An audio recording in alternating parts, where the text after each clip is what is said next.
just because we'll wait for some people to get in here. I think you guys can hear me, so that's good. I tried to do this another time. It didn't really work. I can't see your guys' chat. This isn't a this isn't my normal stream or podcast. Um, as many of you know, my grandfather that I started this channel with has, if you guys have seen my posts, he actually passed away on Sunday, and I wanted to do this, and I never thought that I would be doing another one of these, and that this would be the topic. And I never could have imagined doing it on this. But you know, it's stuff happens, and everyone has to deal with it. But you guys can ask me questions in the comments as usual. We're gonna just it's gonna be this stream. I'm just gonna share pictures. I'm gonna share stories. I'm gonna do a whole bunch of stuff. So it's gonna be a whole thing that we're gonna talk about. But I'm just waiting for some people to get in here before I start. And I might get emotional during this. There's been a few times when I've been setting this stream up that it's been happening, but let me try and see. So nobody's said anything in the chat yet. You guys are always been a quiet bunch, but I should probably post this somewhere with the stream link, just so that people know that I'm streaming.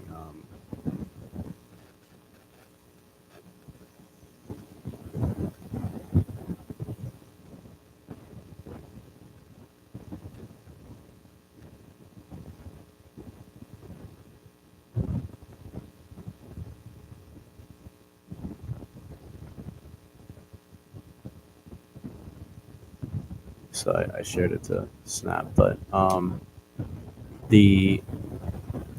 actually I need to put a link. I'm just I'm a mess right now, understandably, and I'm gonna try and see if I can.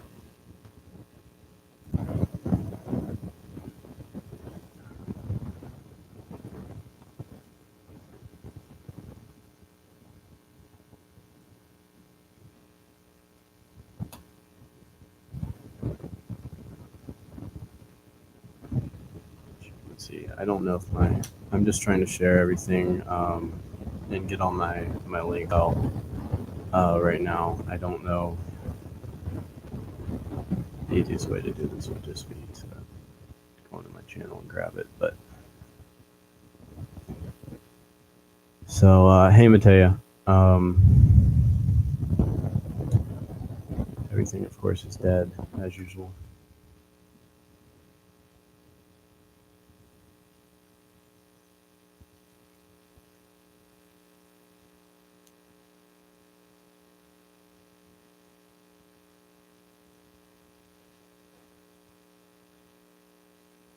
I'm trying to, like I said, I'm just trying to get everything set up so I can start this, because I just I know there's gonna be people that are gonna want to watch this on my thing that I should get it out to.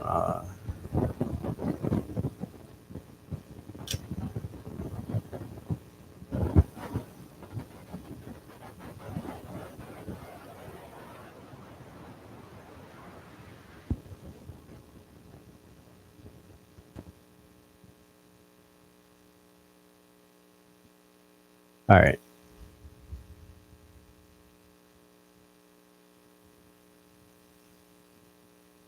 It never puts the right preview for the link, of course, but you know. So if any of you don't know, me and my grandfather were extremely close. It closer than almost closer than my parents were. So the um, this whole thing is just we're putting together a whole thing for tomorrow, but the I've just been editing photos this whole day and everything, and then actually I'm gonna turn the fan on because it is way too hot in here.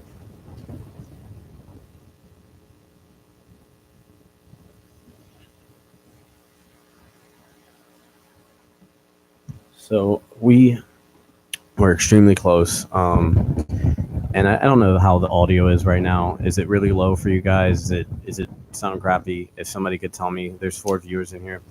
Um, So we were just really, really, really close. And the whole base backstory on my channel was that at back when I started this, this was started back when I was like 8 years old. The channel itself was not existent, but the exploration existed, and the exploration was a it was like our thing. It was like a big thing. I was always a curious kid, and I would ask about places, and he would stop um, at these random houses and stuff. I was like 8, maybe 9, maybe I was 9. I don't remember how old I was honestly, but I do remember just going to these buildings, and we would find these like houses that were abandoned. For instance, the house that he used to live in, his mom and his dad actually built the house. They We actually went in that, like, it was just stuff like that. It was these little abandoned houses, and like a lot of the times we didn't even go in, but I mean there was so many that we did. And I can remember Hilltop before it actually closed down. The We went in, or we would go up there for different events and things. And I remember him teaching me about John Brown from the front porch. There was viewers on the front porch where you could stick a quarter in or whatever, and it would you could like view down into the town. And there was just there was a lot of, we would just go around and explore on the weekends. Whenever I was at his house, we were just going around, and we were just exploring. We were just like I said, exploring. And it was we would I learned so much about the area just from doing this, and I loved it. Like every place that we passed by, if it was abandoned, I was like, yeah, that like I would beg him to go in, and it was just it was really cool. Not a lot of kids, get to trespass with their grandparents, but it was a really amazing experience. So the uh, years later, I started this channel when I remember when I actually did this. So there was an abandoned house across the street from me that they had moved out. The lady had passed away. And I went over there and started filming with my phone. And when I first started this channel, it was going to be like a mix of different things, because I understood the filmmaking aspect of things at that point, but I was trying to be a YouTuber more, and it was like I was doing these music videos that were made in GTA. Um, I think they were up on the channel for like the longest time, and I made these like really cool music videos where I put all this time into it, and I used the Rockstar editor thing. And this was years ago now, probably like 5 years ago. It's so weird to think about that, but the I would make these music video things, and I would put them up on the channel. And I remember the second or the third video or something like that, I remember getting up in the morning, and I was intrigued about Hilltop because I hadn't been there in so long. And I remember waking up in the morning, and I went downstairs, and I didn't have a camera at this point. I had a Galaxy S5. That's what I filmed off of.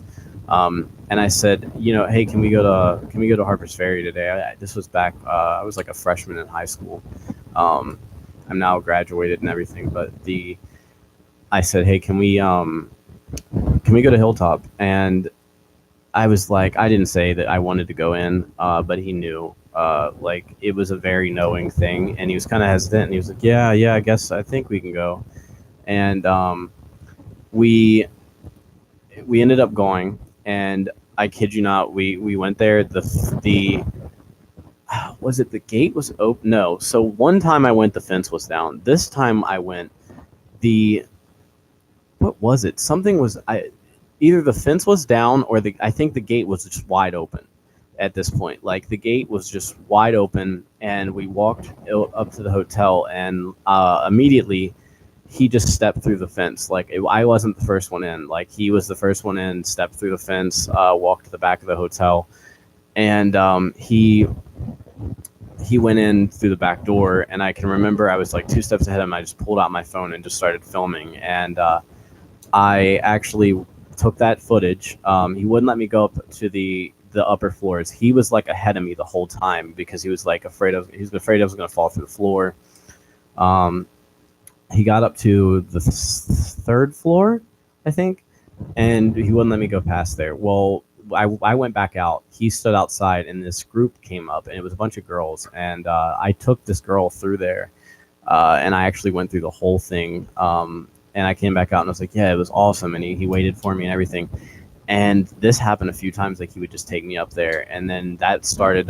So then we would just go to different buildings. It became like a thing. Like, I got a GoPro for Christmas, and there was an abandoned farmhouse. We went and filmed the abandoned farmhouse. He walked through it and was telling me about the guy that used to live there. And we were in the little Porsche. We had this little 1984 or something, 89 or something like that, Porsche 924. And it was like a little 5-speed car. It was all beat up, and we'd drive it around to these abandoned buildings.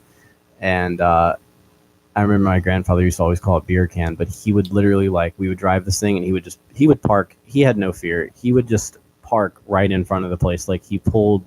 I don't think I cared either at that point, but because I was just with him, and he would wear like a Park Service hat, and he would just pull into the driveway of wherever we were at, just didn't care. And walk in like he owned it, and it was so cool. We went to that farmhouse. Then I remember I met Brandon in high school. So Brandon, I was a freshman still at this point, and it was winter of like 2015 or something like that. It wasn't 2016 yet. Brandon actually commented on one of my things, I think, and said, "Hey, this is like really cool." Or he messaged me, I believe, and said, "Hey, this is really cool. I've always wanted to do this, yada yada yada." And it like clicked, and I literally was like, "Oh my god!" Because to me, Brandon at this time was a senior, and to me, this was like the biggest deal because Brandon to me was like this popular person, which it wasn't. Looking back on it, Brandon was popular, but he wasn't like you know what I mean? He was like the outcast popular crowd, and it was so cool. And I was like, whoa, I can't believe this person's hitting me up. So of all people, me. And so then we ended up taking, we would sit together at lunch and stuff for a while. And I was like, hey, I can take you to Hilltop. And thank you, Parker. I was like, I can take you to Hilltop. And I'll never forget this day. It was freezing cold. He came to my house. No, I picked him up from his house. We went to Hilltop, and my grandfather would always wait outside at this point. This was the start of like the Brandon phase. So so we would hop the fence. We hopped the fence in this time. So if anything that he couldn't come into, he would still wait outside, and he would be like my lookout for security and stuff. And he loved doing that. Like he would even like towards the end, he would go get like stuff done, but he was always like, he would sit outside and just wait. And so and even like he would try and like, I would try and find ways for him to come in and stuff. And so we went in this place. It was freezing cold. It was snowing out. And we were in there for like 2.5 hours. And my grandfather was sitting outside waiting on us. And we came back. Brandon stayed the night. And this was like that was me and Brandon's first exploration was that. And then we went to, my grandfather would drive us all over the place. We would go to we would go to these abandoned buildings, and then afterwards we would hit like 5 abandoned buildings in one run, and then we would go to like Panda Express or a Chipotle or something like that. And he always called it Shepherdstown food. It was always anything that wasn't like fried chicken, home cooked food was Shepherdstown food. And Shepherdstown is a town in West Virginia where I live that is like a very weird, obscure town that he would always like refer to be like, oh yeah, all the crazies are from Shepherdstown, the Shepherdstown food and like all that stuff. It was the funny. We always found it the funniest thing. Like we became like, it became a joke. And it was just a like, oh yeah, we're gonna eat some Shepherdstown food stuff. So we would always learn about history. I'll never forget the strip club. There's a strip club that's now gone. It's been torn down. It was up the street from where I live. Not up the street, but like a couple miles up the road. And at one point, my dad worked at it as a bouncer to help out a friend that owned it as like just part time. And my grandfather took us there, and he was telling us all these stories. And there was like one story about this stripper that worked there that had that was like the stinkiest. Like they wouldn't let her out on the stage and stuff. Like they had this like girl working there, and she like was only on the pole one time the whole time that she worked there or something. It was like there was always a story to every place. The Tap House, I believe that's what it was called. Or Brass Ring Pub. The Brass Ring Pub was the restaurant that was connected. So there was a strip club, and then there was like a fancy restaurant, oddly enough, that was like right connected to it. And they were literally the same owner, the same building. They were connected with like a hallway, and you could go into the Brass Ring without going to the strip club. So he had like a story about eating there and how good it was. And then there was a story. We went to the quarry, and he told us about the time that his dad used to work at this quarry that we went to. There's a video of Millville Quarries up on my channel, and I'm pretty sure he's talking in that. And he would tell us these stories about how his dad brought him down in there. They would be working on something, and they would need tools. And there was this tool building that's still standing down there. And he told us a story about how his dad lifted him through the window of this building, and they went in and grabbed tools from this place. And he always had these crazy stories. Like there was one where him and a bunch of kids, like it was a very, very small town. The train conductor that was in this town used to let the kids like drive the train. And it was like it was a quarry train. So they were working or whatever. Well, the kids drove the train, and my grandfather was driving it or something. And I forget exactly how the story goes, but my grandfather was driving this train, and this is completely true.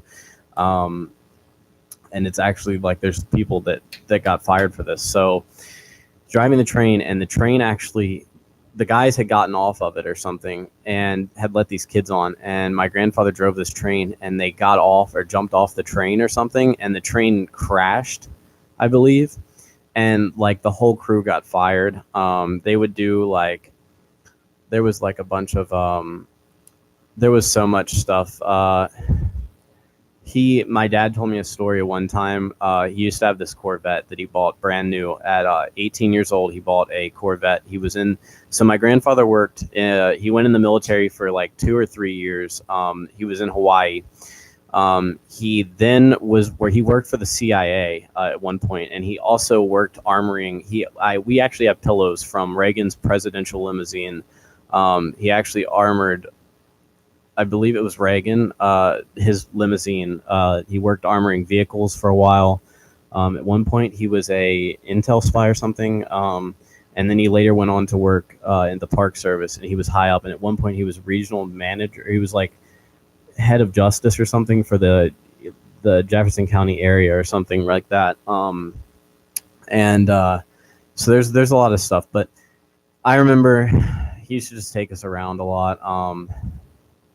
And there was so many good times. I would always buy these junk cars, which if you guys know me personally, or you guys used to watch the old streams. I bought these. They weren't really junk. I mean, they were junk cars now looking back on it compared to what I have now.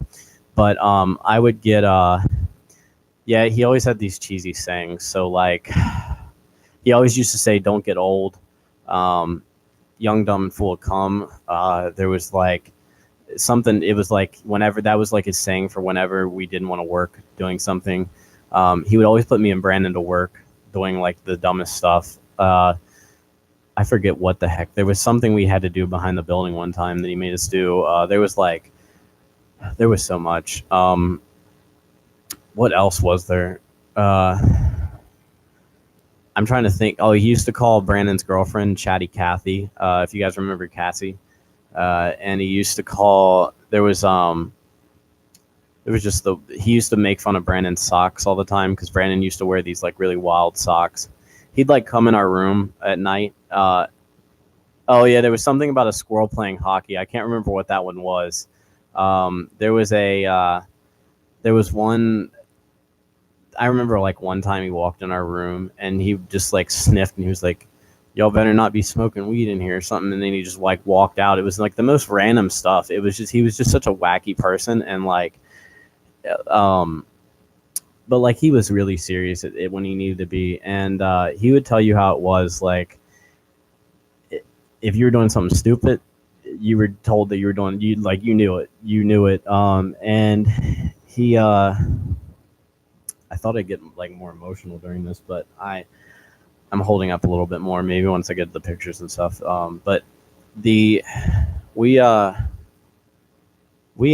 used to.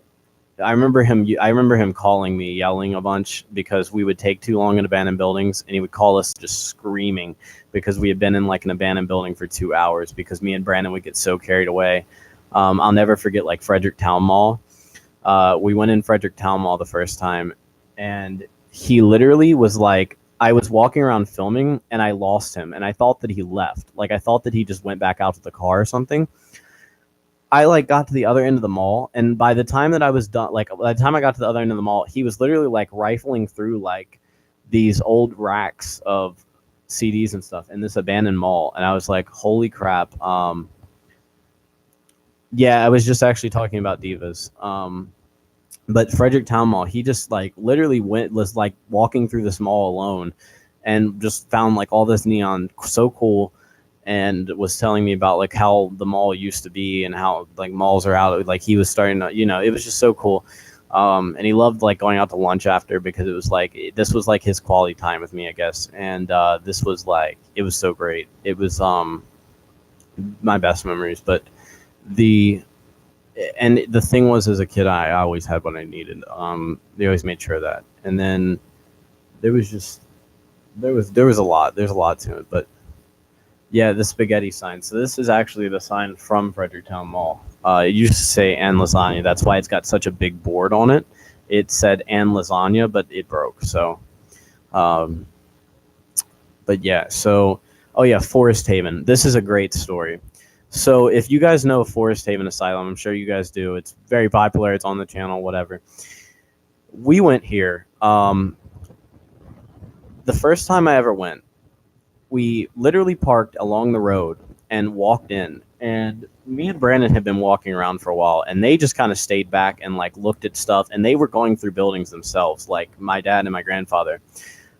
At the end of this, we were in the last building, and I get a call from my grandfather, and I answer, and he goes, "Yeah, you guys need to get back over here to where like the administration building is. We rolled a water heater out onto the street, and we were sitting here so that your grandfather could like cool down, and a security truck pulled up and said we had to leave." And so we like walk back, and sure enough, my dad and my grandfather are sitting on this water heater on the sidewalk.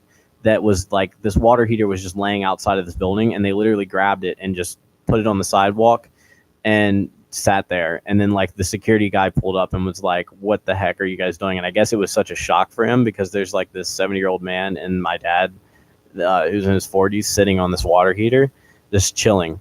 And it was like, and I remember we were at the Williamsport Tannery. He talked to this dude, and he told this dude that he was our teacher. And that we were working on a historical project, a video project, so we could get into the Williamsport Tannery and film the original video. This is the original video when they were actually still working on it, not the most recent one. But there's just there's a lot. So I don't know. I just wanted to tell some stories. I don't know if you guys remember. Anyone has anything in the chat? Any stories they want to tell? But I just wanted to do this because I was like, I haven't done a podcast in a while. We've been on here for like 30 minutes already, and there's 6 people watching. So I know one of you guys has to have some type of memory or something. And I wish Brandon would. Yeah, your original messages showed up like, "Hey, Jaden, audio is good." That's it. So the I'm trying to think of like what other there's just so much. Um, I remember we stopped at Chipotle after we went to Forest Haven. Um, oh yeah, I remember the second time we went to Forest Haven. He wasn't with us, so me, Brandon, and Steph went. We walked all this. It was like a whole other story to that I've told a million times. But so the story was I wrote this whole blog article on my website. So what happened at the end of this thing when we went to leave? We actually the GPS took us in this weird way and took us into Baltimore to get out of Laurel, Maryland, which is nowhere near Baltimore. Like it took us the opposite way to get home. Took us into Baltimore, and we left through Baltimore. I wrote the whole story about it, and I remember, I'll never forget, me and Brandon came over to stay the night, and we were sitting in the kitchen, and he comes in and goes, "So how was that trip to Baltimore?" And this was like a completely secretive thing. Like nobody knew that we went here other than us and like people on the channel. Like it was I don't know how he figured it out, but there was no way he knew my website existed. He knew that the channel existed, but he didn't know about the website. So he literally came in the kitchen and was like, "Yeah, so how was that trip to Baltimore?" And me and Brandon were like, "What?" Like, whoa. So like we had to like play it off, but nobody knew that we just took this like secretive trip to Forest Haven because we weren't supposed to go. And I have like all kinds of stuff from that place. I'll never forget. I got in the car and he had literally grabbed a stack of papers from there, and the papers were all logs from what happened. There's actually one hanging behind me. If you guys can see this, that is a log from the. Actually, I need to put that back up. That is a day log that spelled out all the daily events, and he had grabbed like a whole stack of those, and he has a sign from the strip club hanging up in our garage, and he started like, I would take like small things, like I wouldn't take any. This was actually found at a shop that I bought it, or no, I actually didn't buy it. I knew the guy, so he gave it to me. But I take like this stuff back here, like this bike sign. This was like something that was going to get crushed. They had left it in the mall during demolition, and I just grabbed it, like stuff like that. And he kind of got into that too. And I always try and take something small for my explorations just to remember them by. Nothing. I don't take anything. I don't mess up anything. I don't take anything valuable. I don't, and so there's just a lot. There's also a funny thing.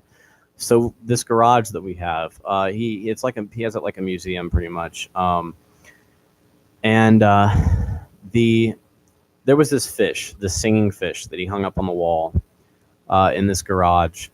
And it was one of those motion activated ones. So he had batteries in this. He put batteries in it and was like, "Oh, it'll just last a week and just die." Well, here we are 2 years later, and that thing was still working. And the day that this happened on Sunday, I was sitting in my car because I was replacing all the speakers in my car, putting a whole new sound system in it. And I had been in the garage, and the fish, of course, every time you would leave the garage, it would detect when the door would close, and it would start singing.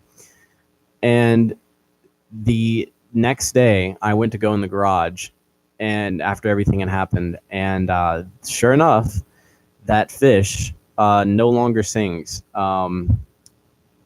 So it was just like a really weird, like I was just like, whoa. But it was pretty, I don't know. So anyway, so I'm gonna actually see. I don't think I can actually. I can't screen share on this because I am on this thing. What is this? Participants? I don't know what that is, but it has like a whole participants tab, and I'm not sure what it is.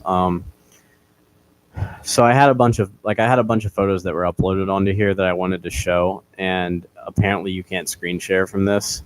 So I have a whole bunch of them here that I just wanted to show and just explain and show you guys these pictures.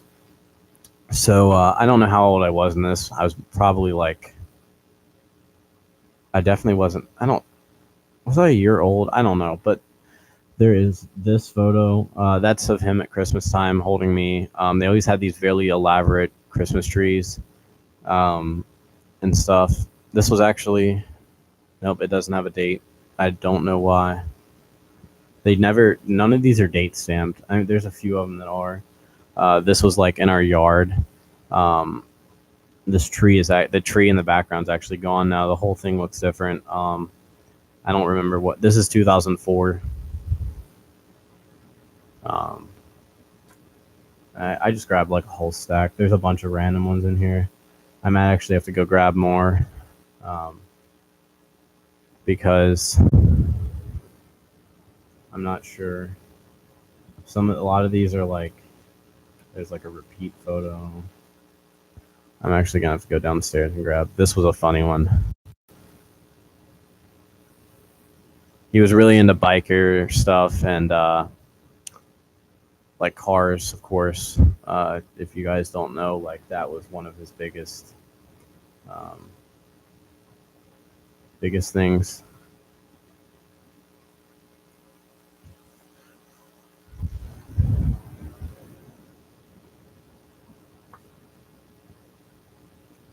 This is one of them. This is one with his bike and my grandmother.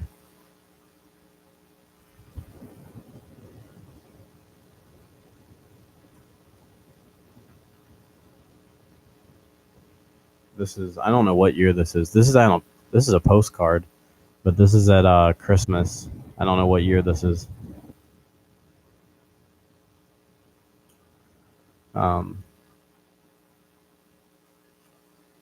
Oh, here's my grandfather and my grandmother.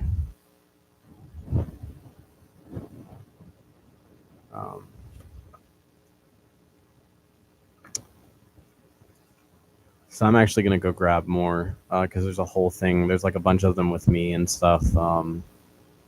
And I'm gonna go grab those because I really did want to show those, but I can't do the screen share. So let me go grab those. I will be right back.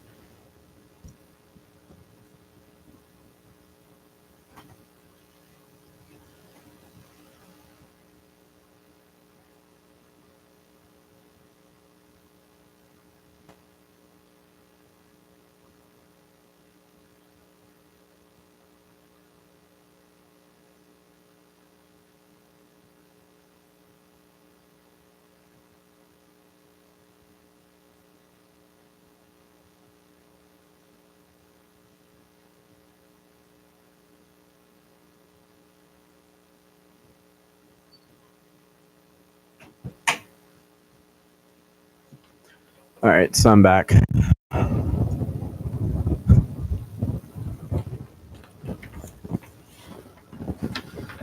Yeah, he did that. He was a very friendly neighbor. This is like a really young photo of my grandfather. I just put my mouth right on that. This was actually this was my third birthday party. He got me this is what I was talking about with, he always made sure that I had what I needed and more. And I was definitely very spoiled by him. I was very fortunate. So on my third birthday, he got me a go-kart and a dirt bike. And it didn't get used for years, but it sure as hell got used later on, to the point where I still own them both. Only one of them runs. The dirt bike doesn't run anymore, but this was a picture, 2005. I think it was my third birthday. I'm not sure. This was 2005. And Here's another one, I believe. Yeah, this is also my third birthday party, I believe. Um, this might have been somewhere else though, but there's that one. That's the one I'm holding me. So there's one of he built a pool in the backyard. Oh wait.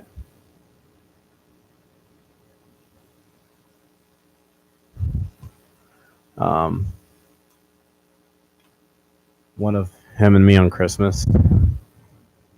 Um, there was always a every Christmas he I was the only grandchild for the longest time, and for a while there's one of him. This is a great one.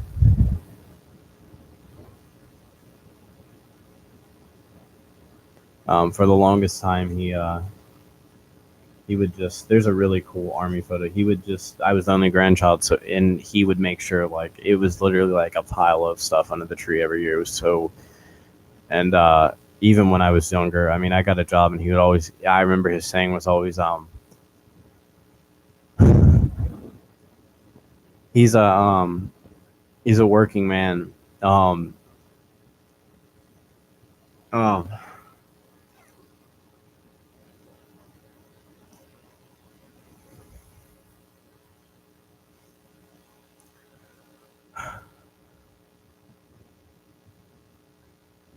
that was that was what he would always say to me. I would leave for work and he would go even in the hospital he was he didn't want me to come see him because he wanted me I was like I said I was going to take off work one day and I didn't I wasn't there when it happened. I actually haven't seen him for 2 weeks. um Maybe longer. uh he just he got really bad and he went to Baltimore.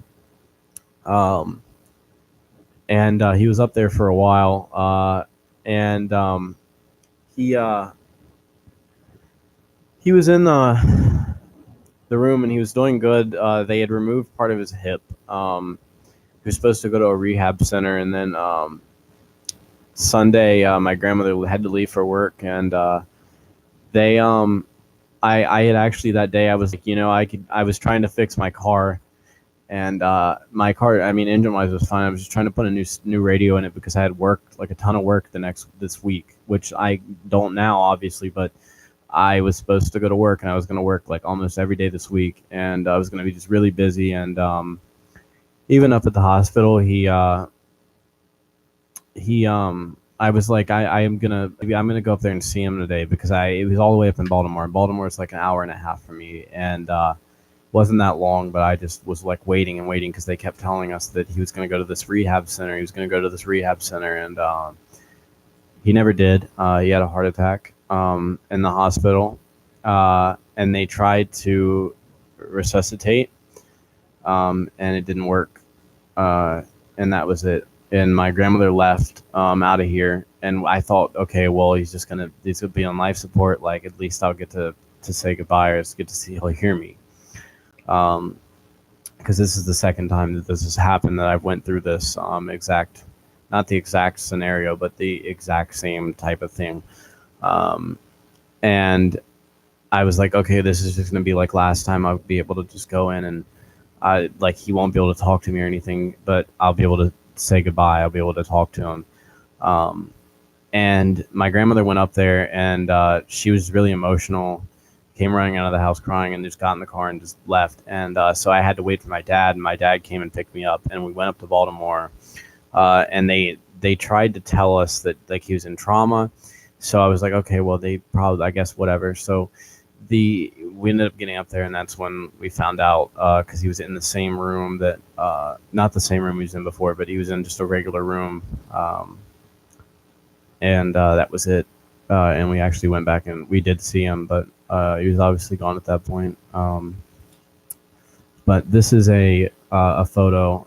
But anyway, I was saying about the working man thing. Even at the hospital, he was always telling my dad, he's a working man. He's a working man because I work like almost every day. I had one day off. I didn't even have a day off last week Yeah, I didn't even have a day off last week.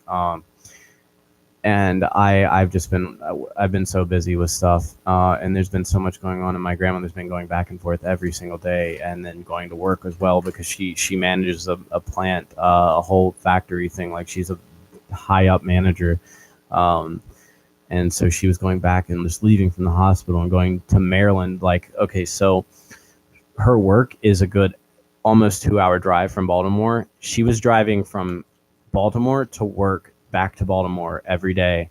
And then sometimes she was driving from Baltimore back to here to work, to back to Baltimore to work to here. Like, it was like the craziest, like, anything. Like, it was just, there was a lot. So this is him in the military. Um,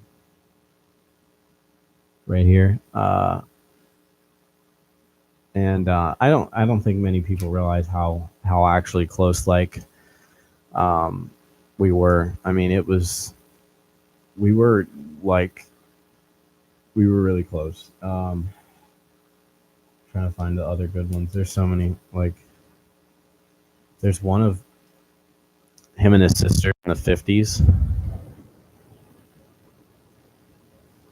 There's this really cool photo. I don't know where it went, but my dad has it somewhere. Uh, oh yeah, there's this thing here. He was we had this They had this truck that we still have this sign, and everything. This thing said Petrucci and Son hauling, and it says we don't haul anything but we haul ass. Um, and I remember they found that somewhere. That's all the photos I think right now, that I can think of. But I had I have some more that I wanted to show, but they're not printed out, of just me and Brandon and him. There's a picture of him and Brandon standing at the edge of the quarry, and it's just there's so many, and the viewing is tomorrow, um, and I don't even know if Brandon's gonna come. That was a whole other thing, that I really wanted Brandon to come to this, not as just not as my friend, not as like anything, just to show up, to this whole thing. And this was I'm hoping. I'm hoping. I don't know if you guys know about what happened. You know, what the happened with that whole thing, but uh, he's just he hasn't talked to me through this whole thing. I've messaged him. The only person who's talked to me is his mom. Um, and she said that she's sure he would try to go, but I never can take her word for anything much. But I don't know. My grandfather did so much for Brandon, and he would always ask about Brandon. I mean, he was laying in the hospital up there, and he literally asked me, how's Brandon doing? How's Anthony doing? He always wanted him to bring Anthony and Tobias and stuff, but I mean, it was like the whole thing happened, and then that was it. And it was like a lot. Brandon just thinks about not enough of other people, in situations. It's just all for him and his girlfriend, in a lot of things. And it's always been like that. It's always been like that, and it's just not the right time. And I'm not going to say that he's ever going to change it, but the my grandfather, like, his alternator went out of his car. Okay, no, for starting off, my grandfather always paid for Brandon's food.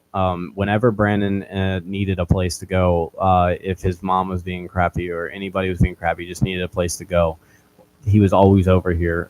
This house was always open. We always picked him up. We always took him places. We offered to take him to get his driver's license, even though we didn't do it. We took him to get his first car. I offered to give him a car. At one point, I had bought a car with money that Paul had given me and gotten permission, and we were going to give him the car, but unfortunately the car was a piece of crap and never got given to him. It got blown up, destroyed. The Camry he had, it blew the radiator, and my grandfather tried to help him fix it. My dad and my grandfather both fixed his exhaust when he ripped it off. We would let him use or anything in the garage that he needed to use, tools, anything to fix those cars. He always had a place to go, a place to eat. Whenever he was here, he always had food. They would take us anywhere we wanted to go. And my grandfather was always giving Brandon advice and helping Brandon find jobs and trying to help Brandon do all this stuff. And we were really, really, really close at one point, and it sucks. This is just not the one person I needed was him, and it's just not there anymore. And it's all because of just selfish. But there was Brandon's alternator on his car went out, we thought, and it turned out it was just his battery. My grandfather at 10 o'clock at night. Now, granted, get this, he's like 70 years old at this point. He was 73 when he passed away. He was probably 70 years old, maybe 71 or something. We drove 30 minutes away at like 10:30 at night to Brandon's boss's house. My grandfather and me helped him push his car out of the yard, out of the backyard, and put a battery in the car, and then also follow him home with the car or back to our house. I can't remember, one of the two. And even offered the trailer as to pick up the car if it needed to be. And then on top of that, what else happened? There was a bunch of stuff that has just happened over the years that like it's just really crap. It would just be really not even for me to show up to this thing tomorrow, but for him, because my grandfather loved Brandon like he loved me. Not as much as he loved me, but like he loved me, I think. And that was just, I don't know. I think it's just very inhumane and disrespectful to not care about it. And I just wanted to talk about that. Because I wanted to get it off my chest about it. And it's not even about like what I've done. It's about what has happened, because anything that's happened wasn't his fault, wasn't Papa's fault. So I don't know. It's a whole bunch of like unnecessary drama that's created for this. But Brandon, if you're watching this, it would be really great if you would just show up. And that's all I have to say now. That's what I'm going to end it with. But I just wanted to say it. I don't know. It was just something that I had to get off. Anyway, if anyone has any questions or anything, wants to, I don't know what I'm going to end this with, because this was kind of just like a last minute thing. I was like, I just want to jump on. I'm trying to think of more stories that I have from him. I wish I would have taken more pictures with him and stuff. I'm trying to think like more sayings. I remember he always used to say, he would say that he always knew when I was going to explore. I would have my equipment, and he would always say that, like, he would be like, oh, he would complain about something. He would be like, oh, I can't believe we're going back to this place. Like when he was driving us to a place, he'd be like, I can't believe we're going back to this place. Like for the 50 millionth time, you're going to get caught, this and that. And then we would get there and he would complain for like an hour drive. And then we would get there and he would be the first person through the door. And like, I swear to God, more excited than me and Brandon were about some of these places that we would go to. And then like, he was always one to like give it to you. Like he would give you what, like he would just let loose on you, but it was never let loose and that was it. It was always let loose, and then he would tell you, like, he would help you with anything that you needed. Like he would complain about it, sure, but like Brandon, for instance, when we would go to get the car, he would complain about it and yell and everything else about it the whole time, but he would still go do it, and he would be completely fine afterwards. He would let you hear about it though, but he really did care a lot. And there was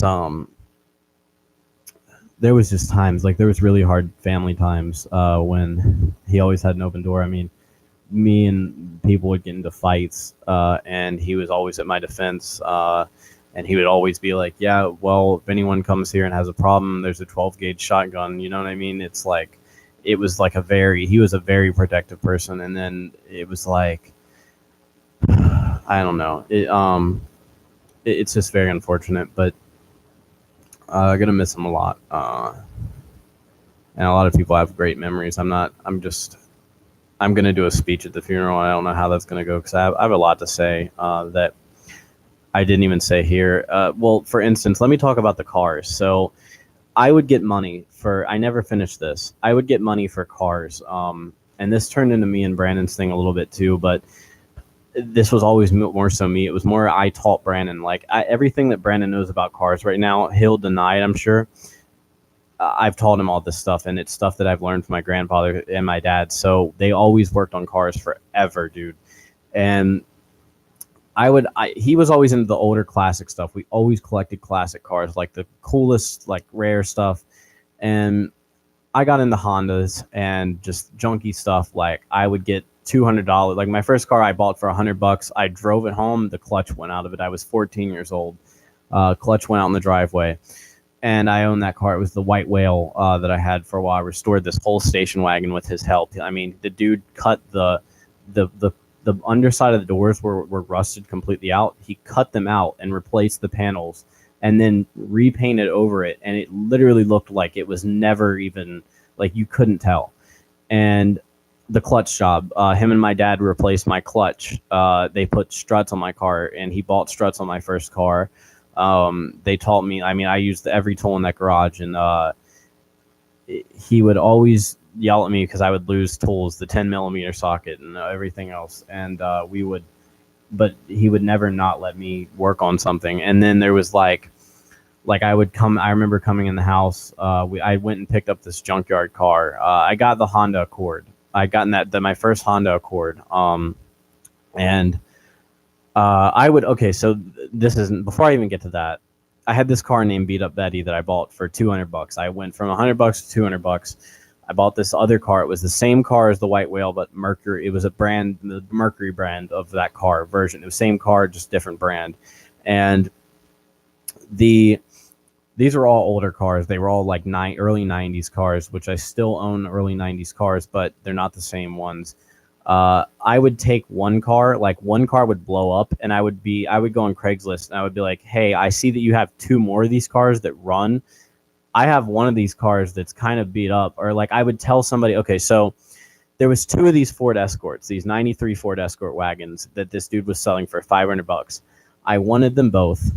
They were $500 together. I couldn't get a way to get them home. So I had a friend of mine that I said, hey, I have this other I have this Mercury Tracer in my yard, a friend of ours, Bill.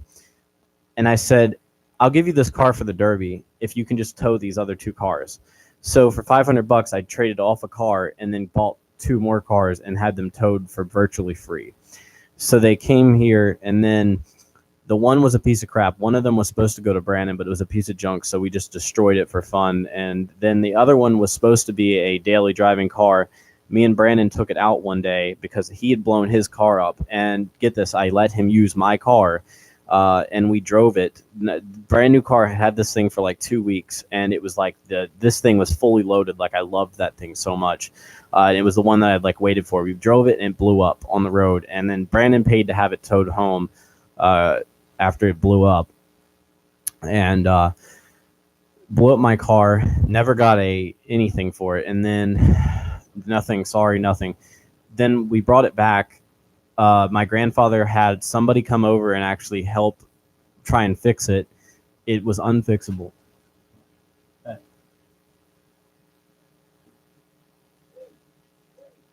Yeah. Huh?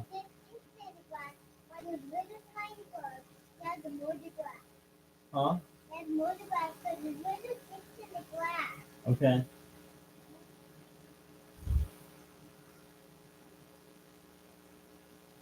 I have people staying with me, and they have this daughter that just came in and told me I needed to mow my grass because there's little tiny bugs in the grass.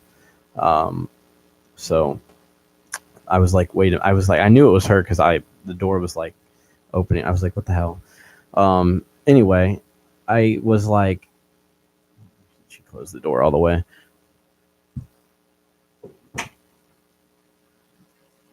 And hold on.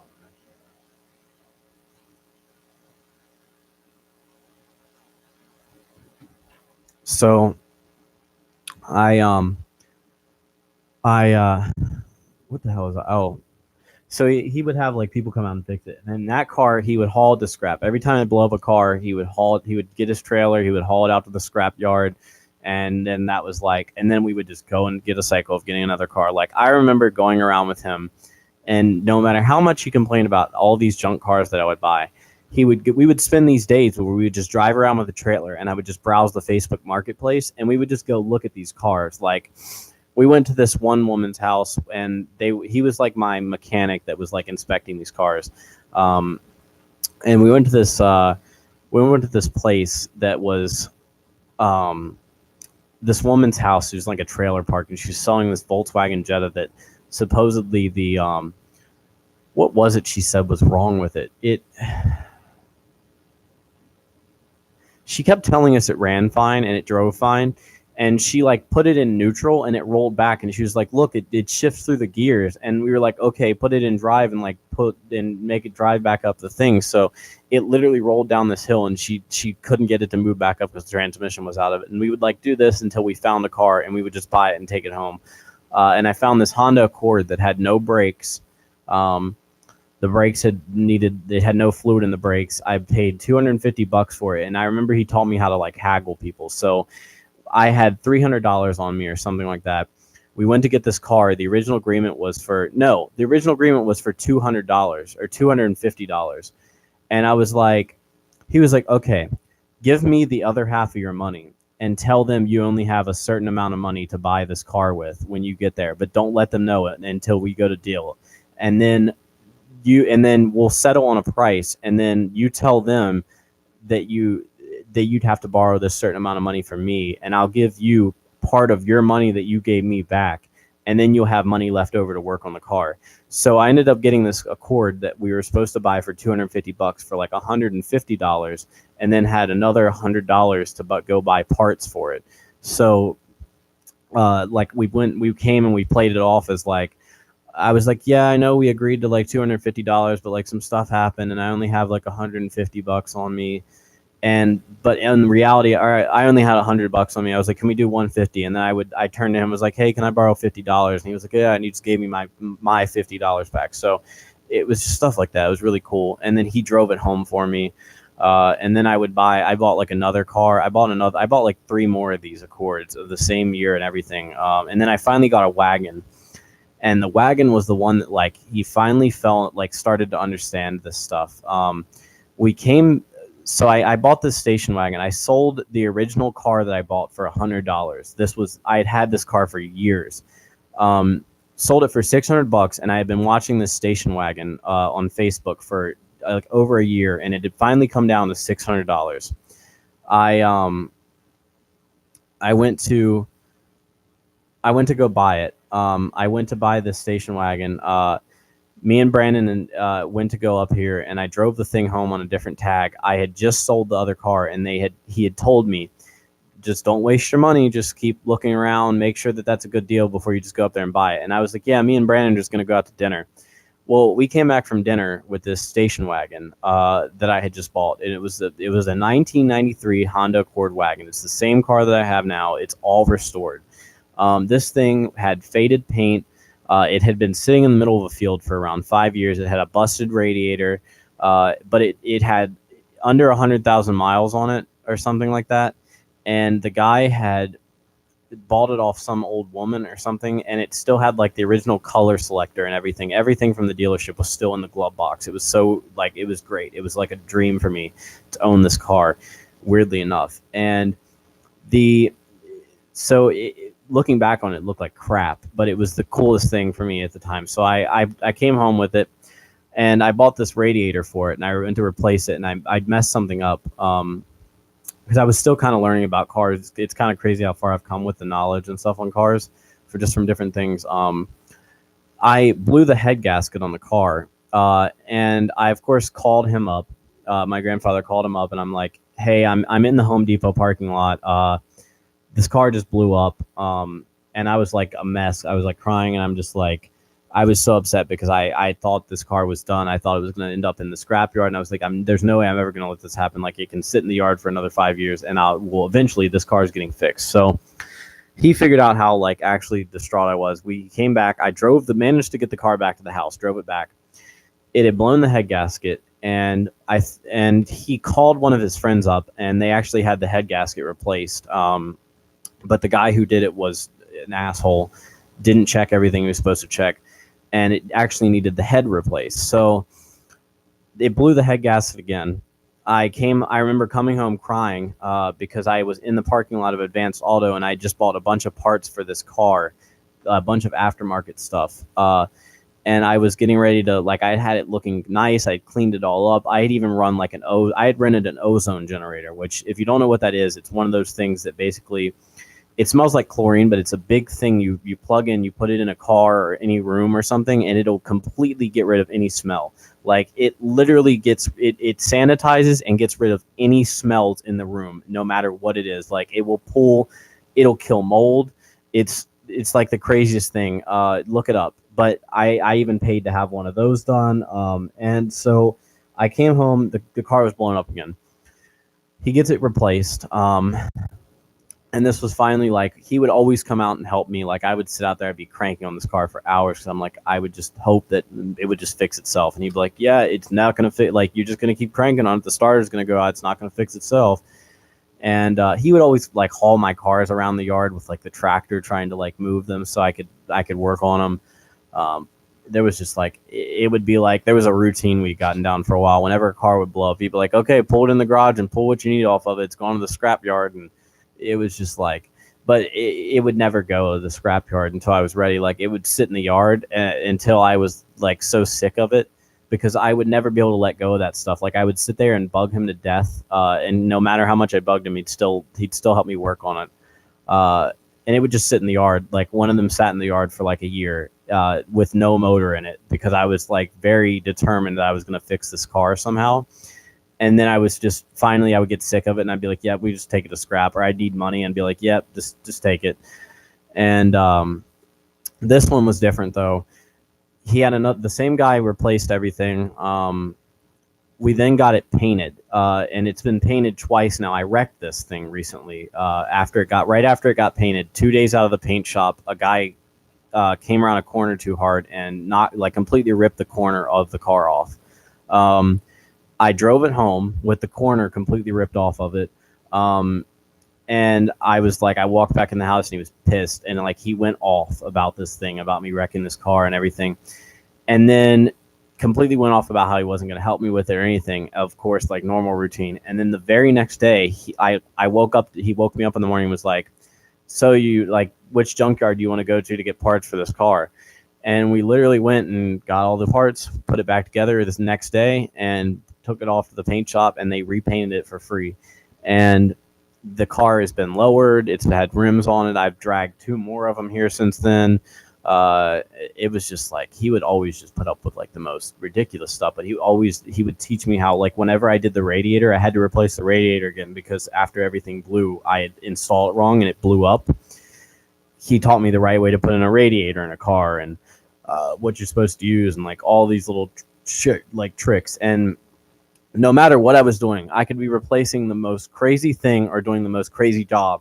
He would literally go over to the toolbox and just pull out the exact thing I needed. Like, legitimately had every single thing that I would ever need for a job. And it was, like, the weirdest thing. Like, I would never, like, for instance, what is the weirdest thing that I've done that, like, he's just had? I'm trying to think.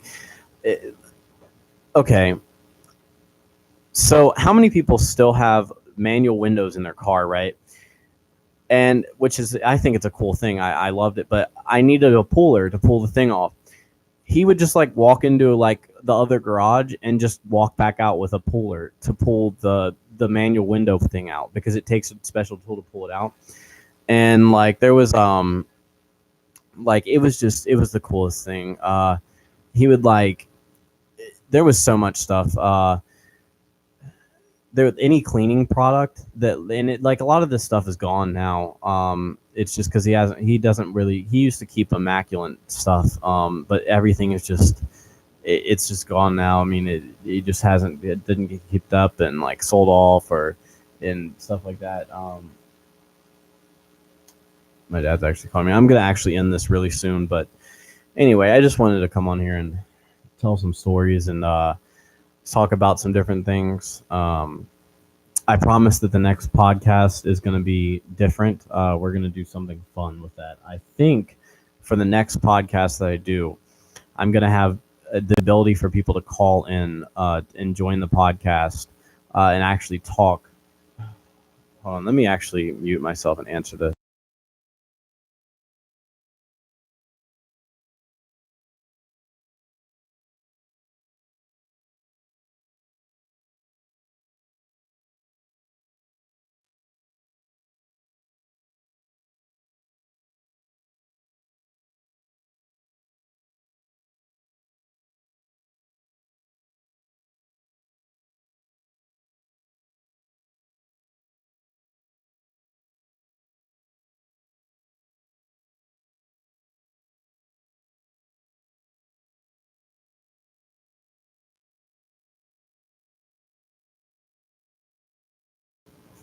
Anyway, I'm going to get off here because that call was not. I don't know. I don't think my dad's doing okay, and I just need to get off here. So I hope you guys enjoyed me telling the stories and stuff.